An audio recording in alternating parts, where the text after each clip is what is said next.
So it looks like the Raptors are taking the slow and steady route. Uh, if you ask me, I'm happy about the trade for Jakob Poeltl. We gave what, a first round and two second round picks. If you ask me, we won't be needing that first round pick next year because we'll be making the necessary moves to put us back in contending position. That's my bold prediction. But aside from that, adding Jakob Poeltl right now to the team is 100% profit. If I got $10, somebody gives me $5, I got $15, and I didn't take any losses. So we were hurting at that position. I couldn't watch the games because I just couldn't stand to see Siakam playing at center.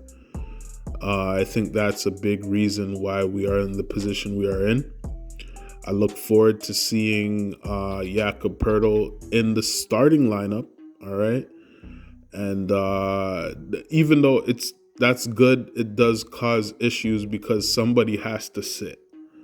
The last video I made about the Raptors before trade deadline, I said we were heavy at the wing spot, so I felt like the Raptors, if they were going to trade anybody, it would be Anunoby. Because there's a lot of teams who need that type of player on their roster, and I felt we could have got the most bang for our buck. I feel like what happened is the Raptors don't feel like what was being thrown out there is worth the trade, so we didn't give away anybody, and I think that's a good move. You wait, you be patient, you keep your players, you just add to the roster. But you got to decide who's going to sit. I don't think Gary Trent should come off the bench because he's a true two guard. He spreads the floor, consistent shooter, decent defender. So I don't think him coming off the bench is good. Anunoby, he doesn't produce as well as he does when he's a starter. So I wouldn't want him coming off the bench. Siakam, he's pretty much our main guy, so I don't see that happening either. So that leaves us with Scotty Barnes. Scotty Barnes is still a young guy. He's in his sophomore year. We've had many players who've, come off the bench and done really well.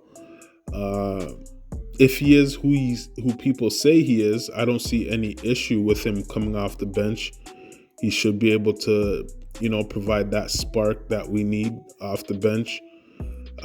He's versatile. He could come off the bench at the point guard or the two guard, as a wing or a power forward. So that's what I would expect to see happen.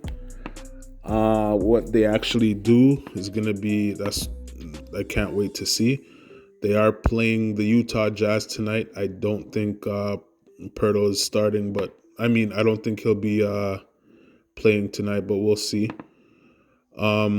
Yes, but all in all, I'm happy about the trade. I think the bigger trades will come in the off season. I feel like we can make a playoff spot with this squad, if not at least a play-in spot. If we can't make a play-in spot, then it's going to be a total rebuild, straight up. I'll just tell you that from now. So maybe that's how Masai Ujiri is looking at it.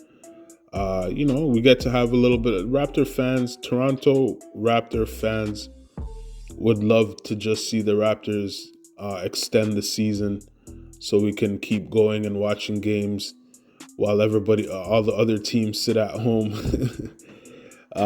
So if we make the playoffs, to me, that's a successful year.